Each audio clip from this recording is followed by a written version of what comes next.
안녕하세요. DJ 선아입니다. 오늘의 사연 시작해 보겠습니다. 안녕하세요. 저는 조용하고 평범한 삶을 꿈꿨던 30대 여자입니다. 얼마 전까지만 해도 저의 삶은 어둠 그 자체였습니다. 누군가에겐 아무 일도 아닌 것들이 저에겐 큰 일처럼 다가왔고, 때로는 하루를 견디는 것조차 벅찰 때도 있었어요. 한마디로 낭떠러지 끝에 아슬하게 매달려 있는 느낌이었죠. 그런데 그런 제 인생이 얼마 전 송두리째 달라지게 됐어요. 오늘은 용기를 내어 이렇게 제 사연을 들려드리려 합니다. 저는 미혼모의 딸로 태어났습니다. 무척이나 좁은 단칸방에서 어머니와 단둘이 살았어요. 워낙에 열악한 환경이었기에 벽지에는 곰팡이가 그득했고, 겨울에는 수도관이 얼어붙어서 물도 제대로 안 나오는 그런 집이었습니다. 장마철이 오면 비가 새서 천장에서 물이 뚝뚝 떨어지기도 했고, 바람이 세게 부는 날이면 창문이 덜컹거리는 소리에 잠을 설치는 일도 부지기수였어요. 어머니는 이런 환경에서 살면서도 자식인 저 하나 제대로 키워보겠다고 식당에서 허드렛 일을 하면서 하루하루를 버티셨어요. 당시 어머니는 무척이나 젊은 나이셨지만 몸을 아끼지 않고 온갖 허드렛 일을 다 하셨죠. 어린 절 맡길 곳이 없어서 꼭 절 데리고 출근을 하셨고, 저는 가게 귀퉁이에 있는 방에 있으면서 어머니가 일하시는 모습을 구경하곤 했습니다. 어린 나이였지만 전 아직도 그 모습을 선명하게 기억하고 있어요. 가끔은 절 가게에 못 데리고 가는 날들도 있었기에 저는 작은 방에서 어머니가 돌아오시기만을 기다리던 날도 있었어요. 저를 혼자 둔 어머니가 미웠다거나 외롭다거나 하는 감정은 없었어요. 어머니가 제게 얼마나 많은 사랑을 주시는지, 왜 이렇게 몸을 혹사시켜 가면서까지 일을 하시는지 아주 잘 알고 있었거든요. 우리 유정이 엄마랑 이렇게 둘이 지내는 거 좋아? 엄마는 우리 유정이가 힘들까봐, 외로울까봐 항상 걱정돼. 아니, 엄마. 난 엄마랑 이렇게 살아서 너무 행복해. 엄마가 지금보다 더 열심히 일해서 꼭 여기보다 더 좋은 환경에서 살 수 있도록 힘써볼게. 많이 사랑해, 우리 딸. 저의 어린 시절에 제 작은 세상의 전부였던 어머니는 제가 6살이 되던 해 불의의 교통사고를 당해 세상을 떠나셨어요. 장례를 치러줄 사람이 없어서 복지센터에서 나와 장례 절차를 밟는 것을 도와주셨고, 저를 맡아줄 친척이 한 명도 없었기 때문에 저는 지역 공무원분들에 의해서 고아원으로 보내지게 됐어요. 그때까지만 해도 전 어머니와의 이별을 체감하지 못했습니다. 자고 일어나면 언제나 그렇듯 옆에서 "우리 딸 잘 잤어?" 하고 절 어루만져 주실 것만 같았죠. 하지만 눈을 떠도 사랑하는 어머니는 보이지 않았고, 낯선 천장만이 절 반겨줄 뿐이었어요. 그때서야 실감이 나더라고요. 아, 어머니가 정말 돌아가셨구나. 이제 평생 다시는 볼 수 없구나 하고요. 고아원 생활은 정말 상상 이상으로 힘들었어요. 눈물을 흘려도 달려와서 안아주는 사람이 없었고, 몸이 아파도 따뜻하게 병간호를 해주는 사람이 없었습니다. 고아원 원장님을 비롯한 다른 선생님들은 의무적으로 고아원의 아이들을 돌봐줄 뿐 애정 같은 건 찾아볼 수도 없었어요. 전 이곳에서 생활을 하면서 하루하루 어머니에 대한 그리움만 늘어갔습니다.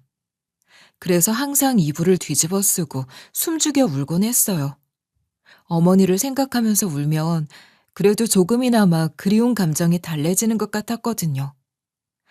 무엇보다도 이 안에서 전 혼자 감정을 다스리는 법과 혼자 살아남는 법을 배워야만 했어요. 절 챙겨주는 사람이 아무도 없었으니 혼자서 일어나는 법을 터득해야 했죠. 이렇듯 저의 어린 시절은 아무런 빛도 없이 어둠뿐이었습니다. 고아원을 퇴소할 나이가 되면 혼자서 자립을 해야 한다는 사실을 알고 난 후 저는 미친 듯이 공부를 하기 시작했어요. 어차피 대학은 가지 않을 것이었기 때문에 아르바이트가 가능한 나이가 됐을 때부터 일을 시작했고, 통장을 만들어 월급을 차곡차곡 모았습니다. 친한 친구도 많이 없었기 때문에 알바를 하거나 공부를 하는 건 그렇게 어렵지 않았어요. 19살이 됐을 때는 담임 선생님께서 절 불러 이런 말씀을 하시기도 했습니다. 요정아, 너 대학 안 갈 거라고 했지? 혹시 이유가 있어? 딱히 이유는 없고 돈 벌고 싶어서요. 일찍부터 사회생활을 하고 돈을 벌게 되면 나중에 나이 들었을 때 좀 더 좋지 않을까 싶어서. 그렇게 해도 상관은 없긴 한데 선생님은 네 성적이 너무 아쉬워서 그러지. 그러면 선생님이 추천서 한 장 써줄 테니까 여기 면접 한번 보러 가볼래? 어차피 이제 곧 수능이기도 하고 조기 취업 나가도 되는 시즌이니까. 선생님이 잘 아는 회사거든? 너만 괜찮으면 면접 한번 가봐. 담임 선생님께서 추천서를 작성해 주신 덕분에 저는 졸업도 하기 전에 조기 취업에 성공할 수 있었어요. 태어나 처음으로 해보는 직장 생활이 조금은 낯설었고 어려웠지만 회사 직원분들께서 절 굉장히 잘 챙겨주셨고 모르는 게 있으면 친절하게 알려주셨기 때문에 비교적 빠르게 회사 생활에 적응할 수 있었어요. 그리고 20살이 됐을 때 모아놓은 돈으로 회사 근처에 작은 자취방을 얻어서 독립에 성공할 수 있었어요. 학교를 졸업하고 이사도 모두 끝낸 다음 저는 어머니의 묘에 졸업장을 들고 찾아갔습니다. 사실 학교 생활이 힘들고 고아원에서 생활을 하면서 외로움을 느끼고 지쳐 쓰러지고 싶을 때마다 어머니의 묘에 찾아와서 무덤 근처에 자라난 풀을 뽑으며 신세한탄을 하곤 했었는데 처음으로 어머니 앞에서 웃어 보일 수 있었습니다. 엄마, 맨날 딸내미가 죽상으로 찾아와서 앓는 소리만 하다가 이렇게 처음으로 웃으면서 찾아왔네? 나 오늘 졸업했어. 그리고 새로운 집으로 이사도 했어. 내가 과연 졸업이나 할 수 있을까? 제대로 된 직장이나 가질 수 있을까 싶었는데 이런 날이 오네. 엄마가 자랑스러워할 정도로 나 잘하고 있지? 이제 걱정 같은 거 안 해도 돼.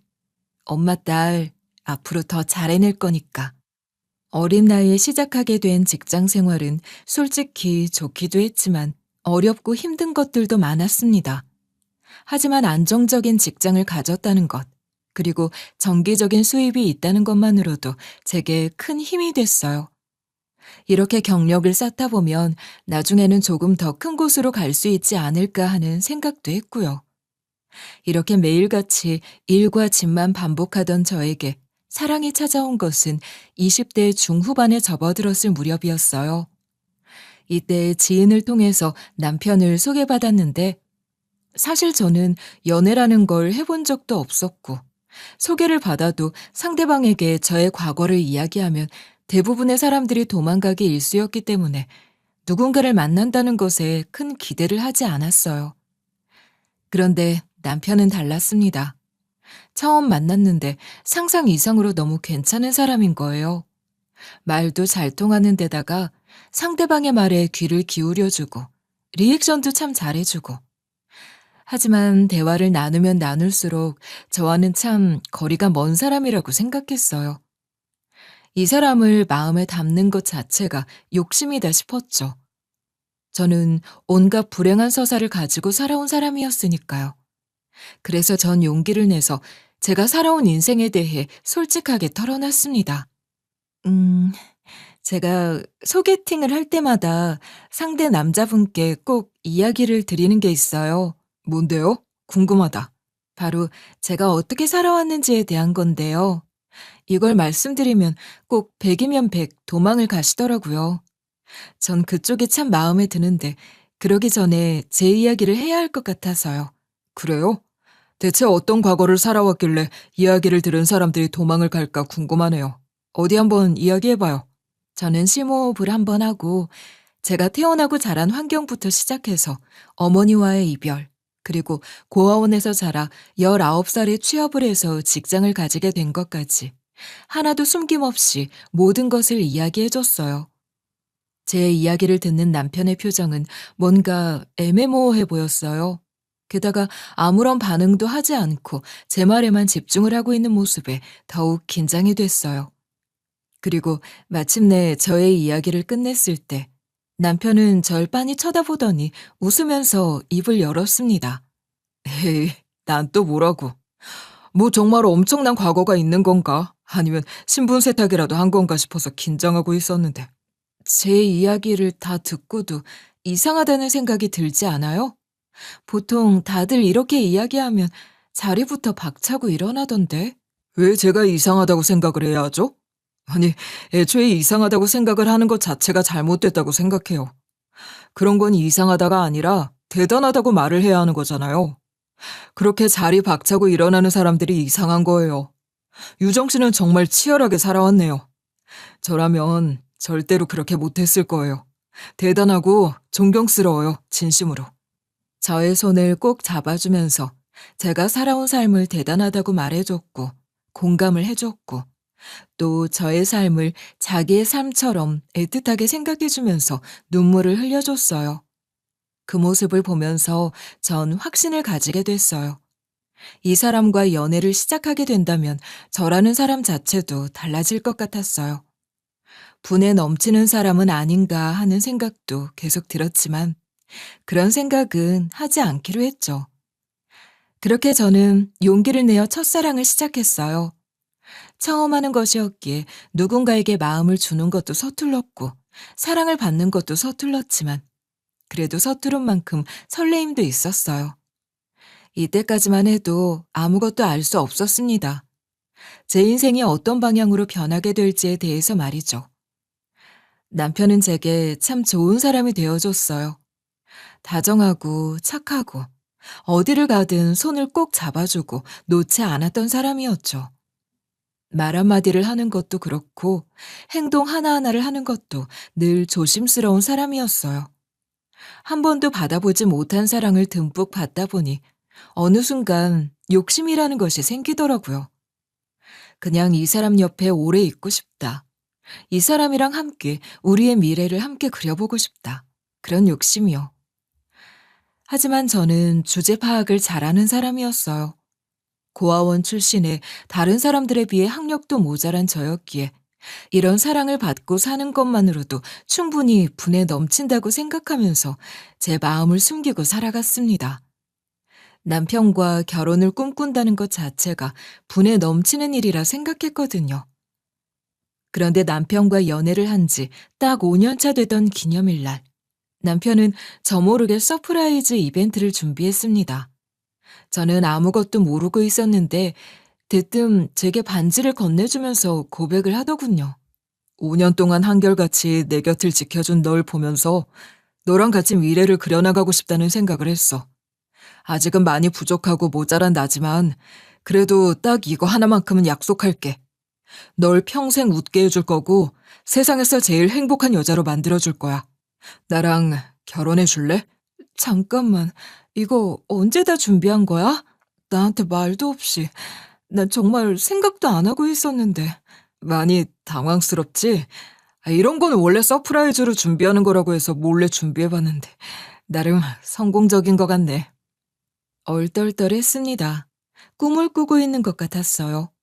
저와 남편이 같은 생각을 하고 있었다는 것도 놀라웠지만 무엇보다 현실을 가장 먼저 생각해야 했기에 무작정 기뻐할 수도 없었고 프로포즈를 냅다 수락할 수도 없었습니다.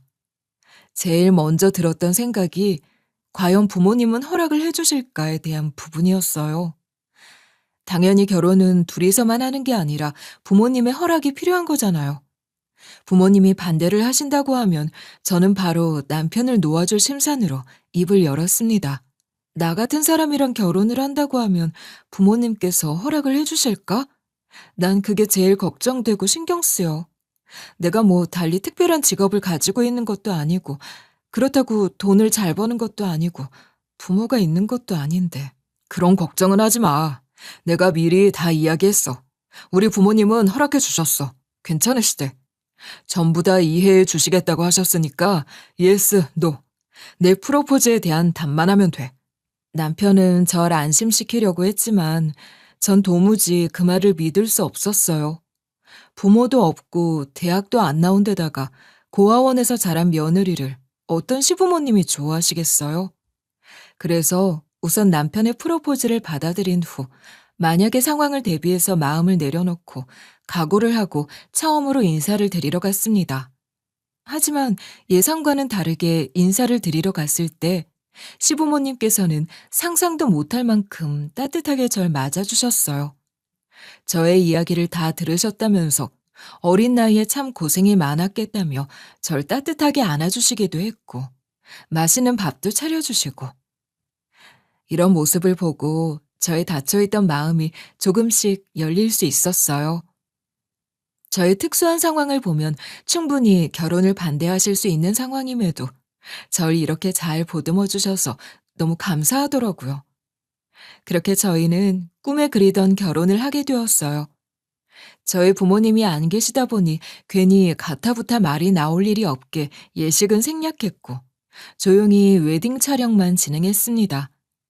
저희가 살 신혼집은 시부모님께서 저희 둘 잘 살라는 마음을 담아 마련해 주셨어요.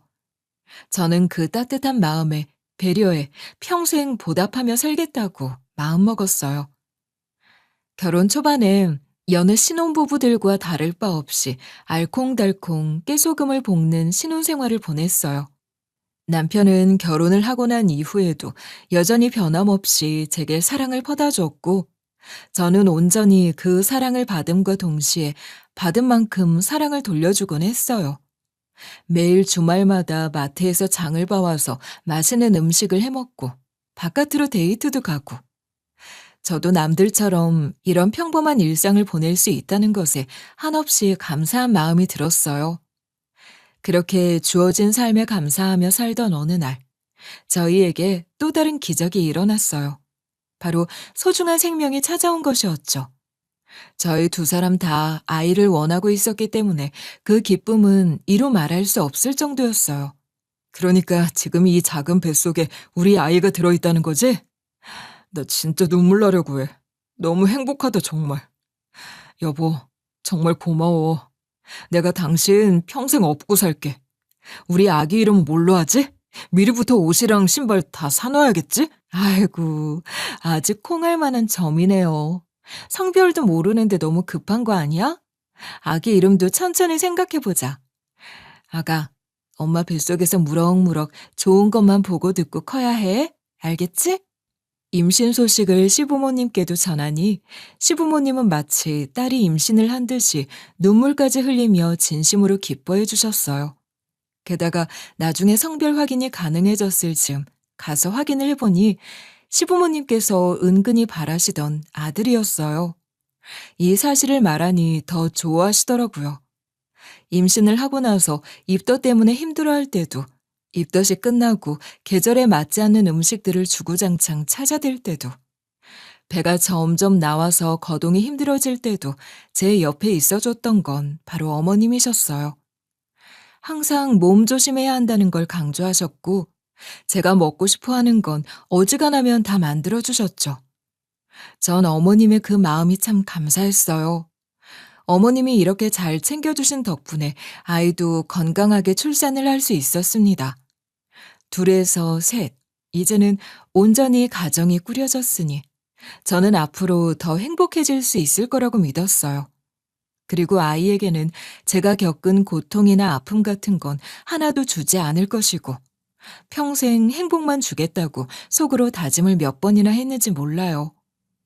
그런데 이 행복은 날이 가면 갈수록 점점 흐려지고 있었어요. 처음 저희 가족의 행복에 금이 가기 시작한 것은 남편이 회사에서 승진을 하게 됐을 무렵부터였습니다. 워낙에 성실한 데다가 일머리가 좋은 남편이었기에 회사에서도 인정을 받아 빠르게 승진을 했고 전 진심으로 남편을 축하해 줬습니다. 그 시기에 저는 육아 때문에 회사를 쉬고 있었던 상황이었고 하루 종일 아이와 씨름을 하며 정신없는 나날을 보내고 있었어요. 하지만 승진을 하고 난 이후부터 남편은 변하기 시작했습니다. 가정에는 소홀해지고 회사 생활에 집중을 했고 연봉이 오름에 따라 씀씀이도 해퍼진 데다가 회식과 접대를 하면서 늦은 밤까지 술자리를 갖는 일이 많아졌을 뿐 아니라 주말이면 골프니 등산이니 하며 집을 비우기 일쑤였어요. 한 달에 몇 안 되게 집에서 쉬는 날에는 누워서 잠을 자기 바빴고요. 그냥 한마디로 말하면 육아를 하는 데에는 전혀 도움을 주지 않았습니다. 여보, 약속 없이 집에서 쉬는 날에는 육아 좀 도와주면 안 될까? 나도 조금만 좀 쉬고 싶은데. 당신이 조금만 도와주면 참 좋을 것 같아. 나도 피곤해. 평일 내내 일하고 와서 이제 좀 쉬어보려고 하는데 내가 집에서까지 일을 해야 해? 졸려 죽겠으니까 나 좀 내버려둬, 제발. 처음엔 속상하고 짜증이 나기는 했지만 그래도 힘든 남편을 어떻게든 이해해보려고 했어요. 하지만 남편의 태도는 점점 이해를 하기 어려울 지경에 이르고 말았습니다. 피곤하다고 힘들다고 넘어가는 것에도 한계라는 게 있는 거잖아요. 저의 인내심이 폭발하게 된 건 그로부터 얼마 지나지 않은 어느 날이었습니다. 아기가 너무 어리면 강성 울음이라는 것이 있어요. 한번 울게 되면 얼굴에 실핏줄이 터질 때까지 몇 시간이고 그치지 않고 우는 것인데 사실 그게 정말 견디기 힘든 거거든요. 지켜보고 있는 엄마까지도 울고 싶어질 정도로요. 그런데 아이가 너무 우니까 그날 자고 있던 남편이 방문을 쾅 열면서 저한테 짜증을 내는 겁니다. 아, 진짜 시끄러워 죽겠네. 당신이 어떻게 좀 해봐. 애 엄마면서 달래는 거 하나 제대로 못해? 나라고 안 달래고 싶은 줄 알아? 그러는 당신은 하는 게 뭐 있는데? 내가 이렇게 애기 안고 달래고 있을 동안 당신은 방 안에서 누워 잠만 자잖아. 제가 신도 아니고 아이가 우는 걸 일일이 어떻게 다 컨트롤을 하겠어요. 게다가 육아를 도와주지도 않는 주제에 시끄럽다고 윽박을 지르는 것이 너무 짜증이 나서 저도 한마디 던졌는데 이게 큰 말싸움으로 번지고 말았습니다.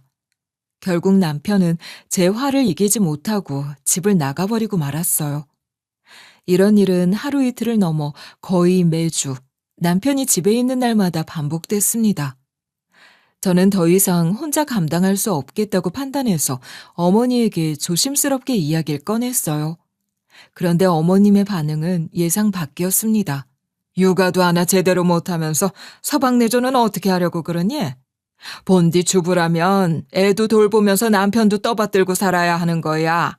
그게 마누라고 엄마의 역할이다. 그게 그렇게 힘들다고 말을 하면 안 되는 거야. 그래도 조금은 도와줄 수 있는 거 아닌가 싶어서요. 속상하더라고요. 참 속상할 것도 널리고 널린 모양이다. 네가 속이 편하니 이런 소리도 아무렇지 않게 하는 거지. 아 참. 그러고 보니 너 육아휴직 중이라고 했지? 이참에 회사 그만두고 집에서 애 키우면서 남편 내조나 잘하고 살아. 그런 건 하면 할수록 느는 거다. 다른데 정신이 팔려있으니 그런 속편한 소리도 아무렇지 않게 하는 거야. 죄송해요, 어머님. 그건 좀 어려울 것 같아요. 요즘은 맞벌이 시대이기도 하고 부부가 같이 벌지 않으면 생활이 힘들다고도 해서요. 얘가 지금 무슨 소리를 하고 있는 거야? 여자는 굳이 나가서 돈 안 벌어도 된다. 그리고 우리 아들이 돈을 잘 버는데 무슨 상관이야? 남자나 잘 보필하고 살면 장땡이다. 가정에서 마누라 역할이 얼마나 중요한데.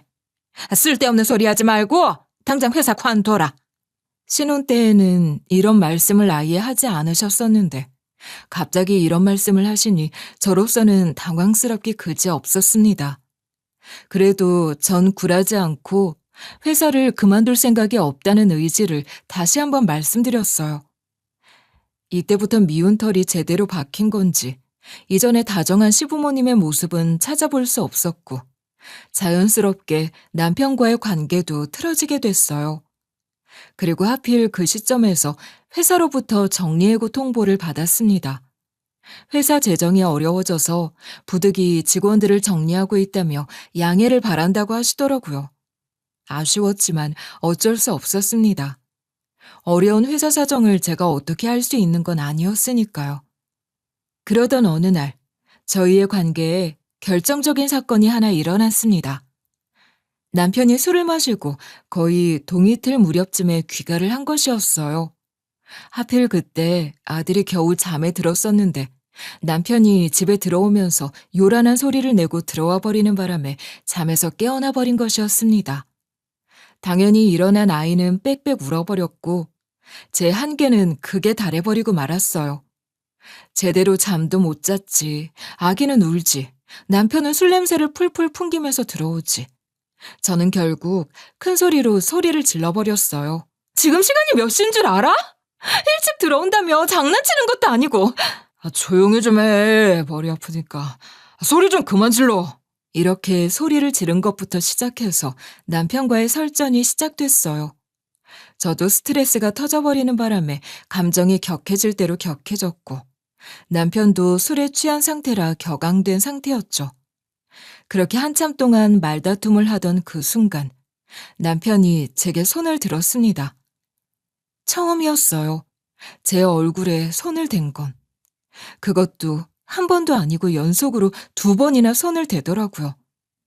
저는 너무나도 충격을 먹어서 말없이 남편의 얼굴만 바라봤고 남편은 뭘 보냐며 제게 또다시 손을 올렸습니다. 그게 남편의 본성이었어요. 연애를 하고 신혼생활 때 보여준 다정한 면모가 남편의 본성이 아니라 이게 바로 남편의 진짜 모습이었던 겁니다. 이 일을 겪고 나서 전 남편과 더 이상 살 수 없을 것 같다는 생각을 했어요.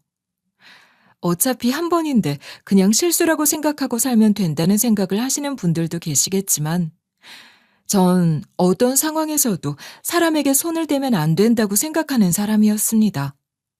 그랬기에 남편에게 이혼을 요구했고 남편은 저의 이혼 요구를 아무 말 없이 덤덤하게 수용했어요. 집은 시부모님이 해주신 것이니 남편이 가지고 가도 상관은 없지만 양육권만은 제가 가지고 가고 싶다고 말하니 그러라고 하더군요. 그런데 막상 이혼 소송에 들어가니 남편과 시부모님의 태도가 손바닥 뒤집듯 바뀌어 버렸습니다. 법정에서 남편은 저의 특수한 상황을 언급하며 양육권을 본인이 가지고 가겠다고 주장했어요. 무슨 소리 하는 거야? 분명히 나한테 양육권 주겠다고 했잖아. 생각이 바뀌었어. 얘는 오씨 집안 아들이니까 당연히 우리 쪽에서 키우는 게 맞다고 생각해. 그리고 제일 중요한 거. 당신은 지금 경제적인 능력이 없잖아. 애도 능력이 있어야 키우는 거지. 너무 억울했지만 제가 할 수 있는 건 아무것도 없었어요. 사실 양육권을 지정하는 부분에서는 부모와의 유대도 중요했지만 제일 큰 것이 아이를 양육할 수 있는 경제적인 요건이었거든요. 그래서 그 부분을 무시할 수 없었고 저는 결국 양육권까지 빼앗기고 말았습니다. 아이도 뺏기고 집도 뺏기고 제게 남은 건 남편이 위자료로 준 돈뿐이었어요. 이혼을 하고 난 후 저는 한동안 패닉 상태에 빠져 살았어요. 기운을 차려서 일이라도 해보려고 했지만 경력이 끊겨버린 30대 여자를 불러주는 곳은 어디에도 없었어요. 면접을 보러 오라는 연락도 없었기 때문에 여기서 끝인가 싶었죠. 그러던 어느 날 휴대폰으로 구인구직 어플을 보다 우연히 가사도우미를 구한다는 공고를 보게 됐어요. 성북동의 고급 주택가에서 가사도우미 1명을 구하는데 평일 오전 8시부터 오후 3시까지 근무를 하는 공고였습니다. 일단 근무 조건이 나쁘지 않았고 집안일이라면 자신이 있었던 데다가 무엇보다 돈을 벌어야 했기에 용기를 내어 전화를 걸었고 며칠 뒤 면접을 보러 가게 됐어요. 성북동은 텔레비전이나 인터넷 매체로만 보던 곳이었어요. 부촌 중에서도 으뜸이라 불리는 곳 중 하나가 바로 성북동이었는데 그곳에 들어서는 순간 다른 세상에 온 것만 같았어요.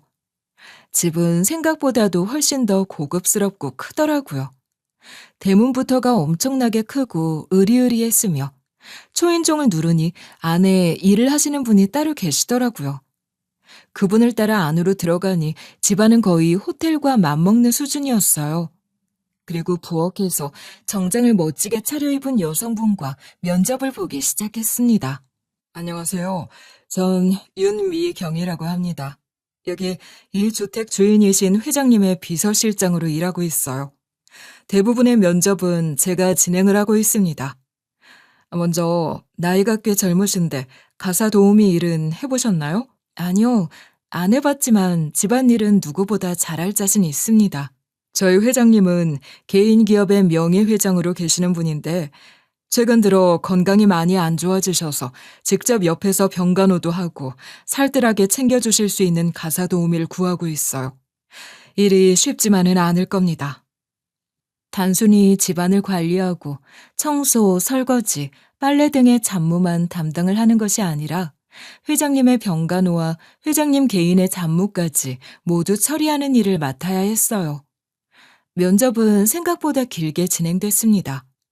제 과거 경력부터 시작해서 성격, 심지어 식습관 같은 사사로운 것들까지 모두 물어보시더라고요. 저는 하나도 빠짐없이 솔직하게 다 이야기했어요. 그랬더니 실장님께서 웃으며 이렇게 말씀을 하시더군요.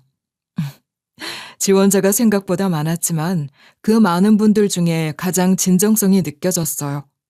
회장님도 아마 좋아하실 겁니다. 다음 주부터 바로 출근하는 걸로 하죠. 정말요? 감사합니다. 정말 감사합니다. 열심히 일할게요. 그렇게 저는 바로 출근을 하게 됐어요. 처음 하는 일이었고 또 높은 직급을 가지고 계신 분을 모시는 일이라 긴장이 많이 됐지만 집안일을 하는 것은 익숙한 일이었기도 했고 새로운 환경에서의 적응이 빠른 편이었기에 묵묵히 하나씩 일을 해내기 시작했어요. 회장님께서 당뇨가 있으셨기 때문에 식단을 조절하는 것이 조금 까다로웠지만 주방에는 전담 영양사가 만들어 놓은 레시피북이 있었고 그걸 보면서 음식을 만드니 큰 어려움은 없었어요. 회장님의 입맛에 맞을까 걱정을 하기도 했지만 회장님은 웃으며 제가 만든 음식을 잘 드셔주셨습니다. 그리고 일을 잘한다고 보너스도 더 얹어서 주시더라고요. 그렇게 맡은 바 일을 무난하게 잘해나가던 어느 날, 회장님께서 조용히 제게 다가와 이렇게 물어보시는 겁니다. 자네, 이번 주 토요일도 출근하는 거 맞지? 네, 맞습니다. 출근하는 날이에요. 그러면 그날 우리 어머니 산소에 가서 벌초를 좀 할까 싶어. 그런데 우리 실장이 개인 사정이 있어서 같이 동행을 할 수가 없으니 자네가 나랑 같이 좀 가줬으면 좋겠네. 조금 당황스러웠어요. 원래 부잣집 회장님들은 잡일이 있으면 다 돈 주고 사람을 시키지 않나 하는 생각이 들었죠. 하지만 본인 부모님의 무덤이니 본인이 직접 관리를 하고 싶으신가 보다 하고 같이 동행을 해드리기로 했습니다. 그리고 다음 날 비서실장님께서 제게 두툼한 봉투 한 장을 건네주시는 거예요. 뭐지 싶어서 열어봤는데 봉투 안을 확인한 저는 정말 깜짝 놀랐어요. 그 안에는 100만 원이라는 돈이 들어있었거든요. 월급날도 아닌데 대체 왜 이 돈을 주시는 거지 싶어서 당황스러운 눈으로 쳐다만 보고 있자 실장님께서 웃으며 말씀하셨어요. 벌써 보너스입니다. 회장님께서 이 돈을 드리면서 최대한 잘 꼼꼼하게 해달라고 전달을 주셨어요. 아, 정말요? 벌초 보너스. 네, 알겠습니다. 감사합니다. 최대한 신경 써볼게요. 보너스까지 받은 판국이니 전 최대한 깔끔하게 정리를 하고 와야겠다고 다짐했어요. 그리고 약속 당일인 토요일 아침이 찾아왔습니다. 그런데 하필이면 감기에 걸려버리는 바람에 컨디션이 뚝 떨어져 버리고 말았죠. 하지만 어른과의 약속이기도 하고 다른 것도 아니고 벌초를 하는 것이었기 때문에 찬장에 있는 감기약을 챙겨 먹고 회장님의 차를 타고 산소로 향했습니다. 그런데 먹은 감기약에 졸음이 쏟아지는 성분이 들어있어서 저도 모르게 차 안에서 깜빡 잠이 들어버리고 말았어요. 그렇게 얼마나의 시간이 지났을까? 누군가 어깨를 흔드는 것 같은 느낌에 눈을 떠보니 이미 도착을 해 있는 것 같았어요. 그래서 깜짝 놀라서 차에서 내렸는데 이 모습이 너무나도 낯익는 거예요. 어디선가 본 듯한 나무, 익숙한 공기까지.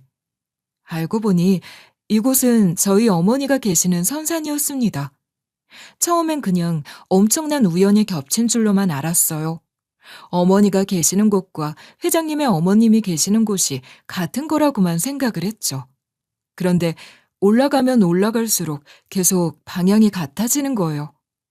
그때부터 뭔가 이상하다는 생각이 들었는데 산소 앞에 딱 도착을 하는 순간 전 아무런 말도 할 수 없었어요. 자네, 왜 아무 말도 안 하고 그렇게 서 있나? 회장님, 여기 이 묘, 저희 어머니 산소예요. 여기 비석에 적혀 있는 이름, 제 이름이잖아요. 제가 아무 말도 할 수 없었던 건 회장님의 발길이 닿은 그곳. 어머니 산소라고 말한 곳이 바로 저희 어머니 묘 앞이었기 때문이었어요. 묘비의 이름에도 어머니의 이름과 가족인 제 이름이 선명하게 새겨져 있었고요. 그런데 제가 이 이야기를 해도 회장님은 놀란 기색 하나 없이 웃으시면서 제 손을 꼭 잡아주셨습니다. 그러더니 이내 무릎을 꿇고서 저희 어머니의 산소 앞에 정중하게 절을 2번 올리셨어요. 그리고 제게도 절을 시키셨습니다. 그리고 한참 동안 아무 말 없이 앉아만 계시다 이 일에 대해 천천히 이야기를 시작하셨어요. 나는 원래부터 부자가 아니었어. 원래는 거의 깡통을 차고 살 정도로 가난하게 살았지. 대신 성공하고 싶다는 열망은 가슴 깊은 곳에서 끌어넘치는 사람이었어. 그래서 성공을 하기 위해, 돈을 벌기 위해 정말 안 해본 일이 없었지. 정말요? 전 원래부터 회장님께서 되게 잘 사셨을 줄 알았어요. 어떤 일을 하셨었는지 여쭤봐도 될까요? 애초부터 부자인 사람들이 어디 있나. 다 노력해서 이렇게 된 거지. 나는 성공이라는 이름 하나만 달고서 공사장 막노동판부터 시작해서 온갖 잡일이란 잡일은 다 하고 살았어. 하지만 그렇게 뼈가 빠지고 온몸이 부서질 정도로 일을 해도 큰 돈을 벌 수는 없었고 성공은커녕 죽지 않으면 다행일 정도로 힘들게 살았지. 별을 따내는 게 세상에서 제일 어려운 일이라는 걸 그때 깨달았네. 그렇게 미친 듯이 일만 하던 어느 날 회장님은 심신이 너무 지쳐있던 나머지 길에서 쓰러져 버리게 됐고 얼마 뒤 깨어나 보니 병원이었다고 했어요. 누가 날 대체 여기다가 데려다 놓았나 싶어서 몸을 일으켜 주변을 둘러보니 바로 옆에 저희 어머니가 앉아 계셨다고 하더군요. 어머니는 당시 식당에서 일하고 계셨는데 퇴근을 하던 길에 길바닥에 쓰러져 있는 회장님을 우연찮게 발견하게 됐고 한 채의 망설임도 없이 병원으로 향한 거였다고 했어요. 참 대단했지. 그 당시 병원비도 상당히 비싼 편이었는데 망설임 없이 병원비까지 다 내어주고. 그래서 너무 고마운 마음에 돈을 주려고 했는데 주머니를 뒤지고 뒤져봐도 돈이 한 푼도 나오질 않는 거야. 아이고, 많이 민망하셨을 것 같아요. 그럼 민망하고 말고. 하필이면 주머니 속에 돈이 한 푼도 없을 건 뭐람. 자존심이고 뭐고 하나같이 다 구겨버렸지. 아무튼 그때는 휴대폰도 뭣도 없었을 때였고 또 너무 고마운 마음에 뭐라도 살해를 하고 싶었는데 자네 어머니는 끝까지 괜찮다고 거절을 했었어. 사람 생명을 살린 건데 무슨 살해가 필요하냐면서. 그래서 끝끝내 병원비는 돌려주지도 못하고 헤어지게 됐고 그 뒤에도 회장님은 어머니의 얼굴을 단 한순간도 잊어본 적이 없다고 하셨어요. 그러다 며칠 뒤 우연히 어머니가 일하시는 국밥집을 발견하게 되었고 그날 이후로 매일같이 국밥집에 들르셨다고 해요. 일 끝나고 국밥 한 그릇 사 먹고 어머니가 퇴근하실 때까지 기다렸다가 집 앞까지 짐을 들어드리기도 하고 어머니가 괜찮다고 말해도 회장님은 들은 채도 하지 않으셨다고 하는 거예요. 그렇게 자연스럽게 가까워졌고 서로의 사연을 알아갈 수 있었다고 하셨습니다. 아마 그날 정신을 잃고 쓰러졌을 때 자네 어머니가 날 발견해서 병원에 가지 않았다면 난 이미 이 세상 사람이 아니었을지도 몰라. 나한테는 참 고마운 사람이었지. 그래서 그날 이후부터 가까워지신 거예요? 그럼. 사람이 한번 얼굴을 익히고 나면 가까워지는 건 시간 문제거든. 참 좋았지. 어쩌다 가끔은 가슴도 두근거렸고. 그때만 생각하면 참 좋지만 아쉽기도 해. 조금 더 알아봤어야 했는데 그 시간이 우리한테는 너무 짧았어. 그렇게 시간이 흘러 회장님은 우연한 기회로 막노동판 작업반장님과 함께 다른 곳으로 이직을 하게 됐고 거기서 운 좋게 눈에 들어서 새로운 일을 배울 수 있었다고 했어요. 전기 설비 업무를 배우고 적성에 맞아서 그것만 죽기 살기로 파셨다고 해요. 기술 공부도 엄청 하셨고요. 처음 시작을 했을 때에는 손도 하나 제대로 못 댈 정도였지만 점차 어깨 너머로 기술을 배우고 사람들과 인맥이 생기면서 그 작은 회사에서 경력을 쌓고 독립해 개인 회사를 차리기까지 이르렀다고 하셨어요. 그 과정에서 실패도 겪었고 사기도 당했지만 포기하지 않으셨다고 해요. 그리고 힘들고 지칠 때마다 어머니의 얼굴이 떠오르셨다고 하더라고요. 사실 이 일이 쉬운 일만은 아니잖아. 정말 많이 힘들고 죽을 것 같을 때가 있었는데 그럴 때마다 자네 어머니의 얼굴과 자네 어머니가 했던 말들을 떠올리면 없던 힘도 솟아났어. 그리고 다짐했지. 꼭 성공해서 자네 어머니를 찾아가 나 이렇게 성공했다는 걸 보여주기로. 그렇게 시간이 흘러 사업이 안정화되고 난 후 다시 고향으로 찾아갔지만 이미 많은 것들이 변해 있었다고 해요. 그 국밥집도 이미 사라진 뒤였고 어머니 또한 연락을 하지 않았기 때문에 행방을 알 수가 없었죠. 하지만 포기를 할 수 없었던 회장님은 주변 사람들에게 수소문하여 어머니의 행방을 몇 년 동안이나 알아봤고 그 끝에 결국 어머니가 오래전 세상을 떠나셨다는 소식을 듣게 되었대요. 지금처럼 연락을 수월하게 할 수 있는 방법이 없던 시절, 우연찮게 만난 소중한 인연이 세상을 떠났다는 소식을 듣게 됐을 때 회장님은 한참 동안 목 놓아 오열을 하셨다고 했어요. 그 후 또다시 수소문을 해서 어렵게 어머니의 묘를 찾아냈고 미안한 마음에 해마다 이맘때쯤 찾아와서 어머니의 묘를 정리해 주셨대요. 그리고 묘비에 적혀있는 저의 이름을 보고 저도 찾아보려고 하셨지만 사실 흔한 이름인데다가 사람 찾는 일이 쉬운 일은 아니다 보니 난항을 겪으셨다고 해요. 혹시나 싶어 관할 주민센터로 가서 정보를 물어봤지만 개인정보를 보호해야 하기 때문에 함부로 이야기를 해줄 수 없다는 답변만 들으셨다고 하더라고요. 그러다 우연히 가사도우미 지원 명단에서 제 이름을 발견하셨고 나이와 경력 등을 종합해보니 혹시나 싶은 생각에 제 뒷조사를 하셨고 제가 어머니의 딸이라는 것을 알아낼 수 있었다고. 그래서 이렇게 벌초를 하러 데려온 거라고 하셨어요. 사실 저도 어머니의 묘를 꾸준히 찾아오기는 했지만 올 때마다 잡초가 깔끔하게 정리가 되어 있어서 산을 관리해 주시는 분이 계시는 줄 알았는데 이런 비밀이 있었을 줄 꿈에도 생각하지 못했어요. 회장님은 제 손을 꼭 잡아주시면서 이렇게 말씀하셨습니다.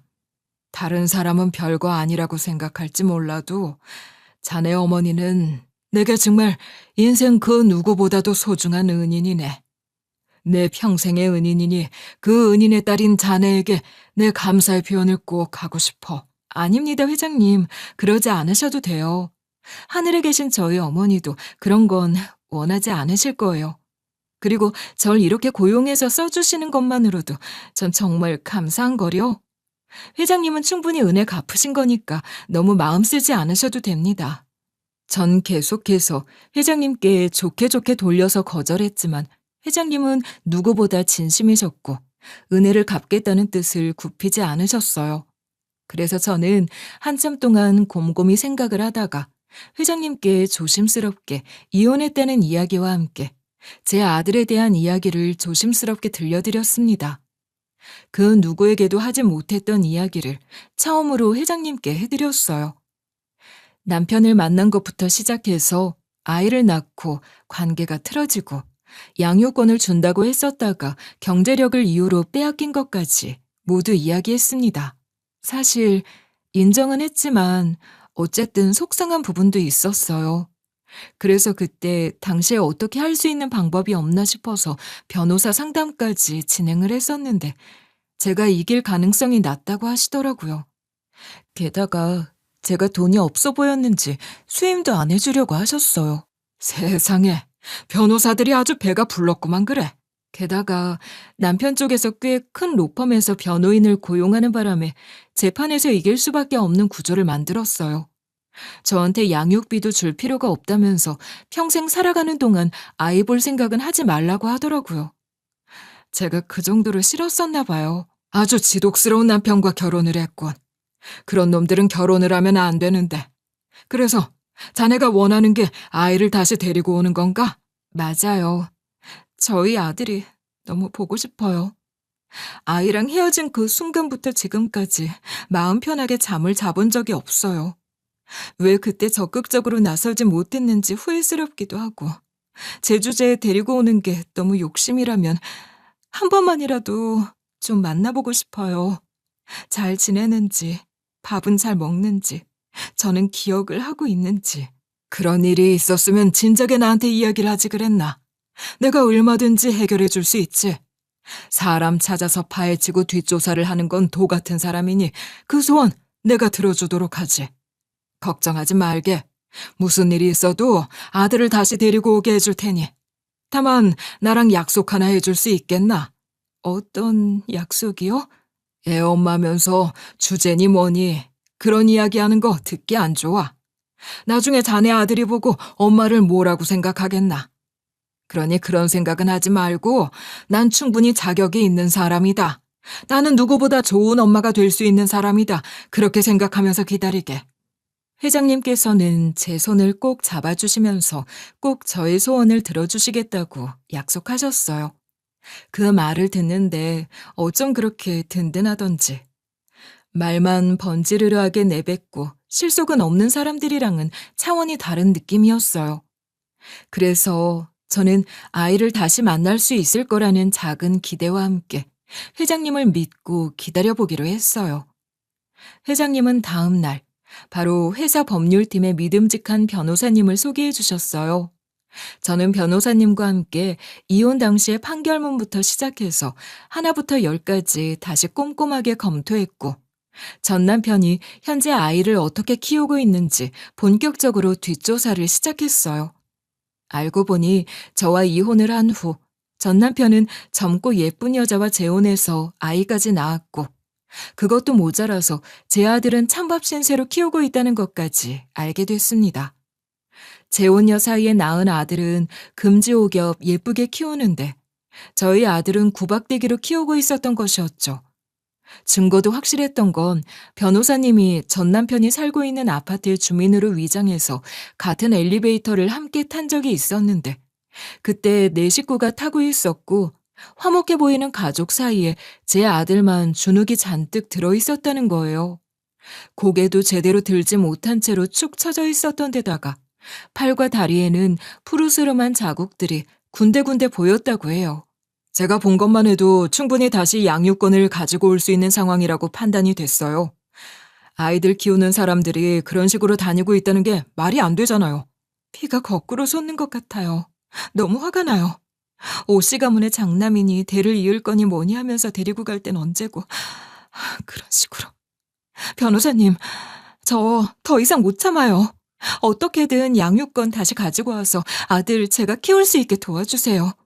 모든 사람들의 도움으로 저는 비양육자의 입장에서 양육자가 양육의 의무를 다하고 있지 않다고 판단했고, 제 자식이 복리를 보장받고 있지 않다고 판단해 전 남편을 상대로 양육권 반환 소송을 제기했어요. 과거의 저는 경제력은 물론이고 여러 가지 사정으로 인해 그저 아들의 행복을 위해서라는 생각 하나만으로 아들을 전 남편에게 보낼 수밖에 없었지만 지금의 저는 아니었습니다. 제겐 회장님이라는 든든한 아군이 있었고 무엇보다도 제 아이를 위해 싸울 수 있는 용기가 있었어요. 저는 엄마였으니까요. 그렇게 얼마 지나지 않아 저는 법정에서 전 남편과 전 시부모님 그리고 전 남편의 재혼녀와 아들과 다시 마주하게 됐어요. 그런데 그들은 절 비웃으면서 법정 앞에서 절 향해 다 들리게 비아냥거렸습니다. 아휴, 이제 와서 이게 대체 무언 생난리야? 여지껏 가만히 있다가 이제 와서 엄마 노릇하겠다고? 웃기지도 않아 진짜. 돈이 필요하면 차라리 말을 하든가 하지. 원래 저런 애들은 거지근성이라는 게 있다잖아. 이러는 이유가 뭐겠어. 가짜는 모성애니 뭐니 들먹거리겠지만 사실 바라는 건 돈이지 뭐. 저는 그 비아냥에 굳이 반응을 하지 않았습니다. 어차피 재판이 시작되면 상황은 달라질 것이 뻔했으니까요. 아니나 다를까 재판이 시작되자마자 분위기는 확 바뀌었고 저를 향해 비아냥을 던지던 그들의 표정도 점점 달라지기 시작했어요. 변호사님은 양육권에 관련된 자료뿐 아니라 전 남편이 직장 내에서 벌이고 있는 각종 비리와 횡령 등의 정황을 정확한 증거와 함께 제출하셨어요. 전 남편은 직장 내에서 리더급 직책을 맡고 있었음에도 불구하고 권력을 이용해서 회사 돈을 개인 용도로 여러 차례 몰래 사용하고 있었던 것이 발견됐고 그에 대한 구체적인 내역들까지도 공개됐습니다. 그날과 마찬가지로 전 남편은 변호사를 선임해 왔는데 그 증거들이 속속들이 드러나니까 전 남편 측 변호사의 표정이 굳어지기 시작했어요. 재판 내내 저는 아무 말 없이 묵묵히 있었는데 전 남편은 본인이 잘못한 것에 대한 증거가 나오자마자 허둥거리기 시작했어요. 도둑이 재발저린다는 말이 딱 어울리는 상황이었죠.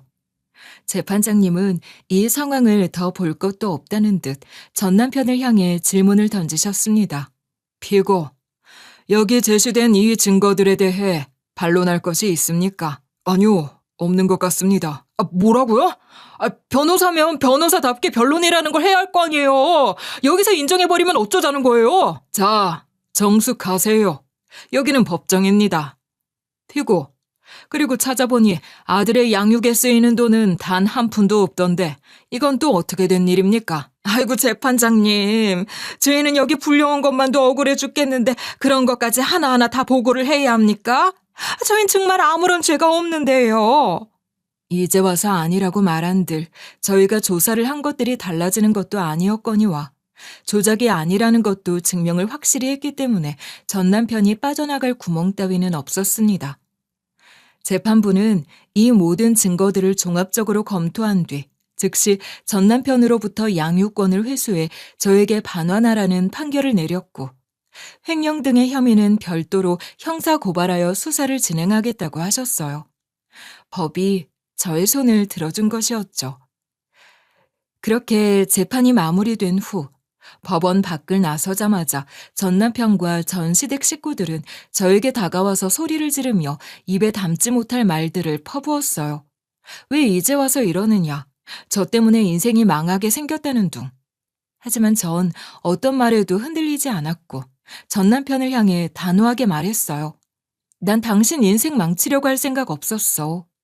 당신 인생의 길은 당신 스스로가 만든 거야.